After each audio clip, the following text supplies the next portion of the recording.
Radio centras. Linki jums geros nuotaikos. Pasaka, tai man visą laiką yra tas, kur per Lietuvos radiją, kur visą laiką būdavo ta pasaka, žinai.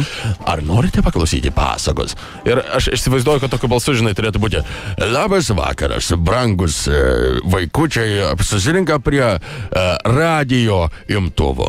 Šiandieną mes jums papasakosime nuostabią pasaką apie karžygį Seibutį. Princas Seibutis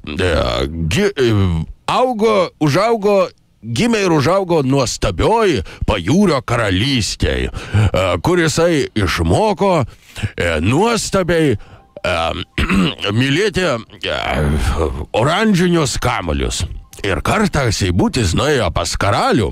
Jis sako: atiduokit man savo dukterį. Sako: durnas toikis čia, kad ženori. Sako: davai aš tada uždirbsiu daug pinigų ir tada atvažiuosiu ir tavo dukterį pagrobsiu. Sako: nu gerai, bet kad aš tavęs čia nematyčiau, kai grįši jau turtingas, tai tada suprantigi, gausi mano dukterį.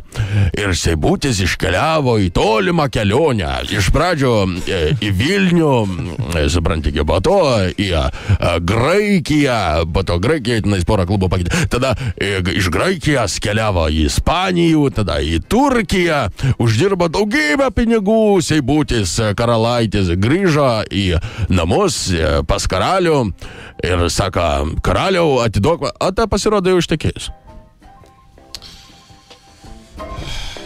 Nelaiminga pabaiga, sakyčiau. Nu, bet grįžo į Lietuvos rytą užtatai. Nu, bet užtatai... Kai aš žiauriai džiaugiuosi, kad Seibutis atvarė į Lietuvos rytą, žinau. Radio centras. Linki jums geros nuotaikos.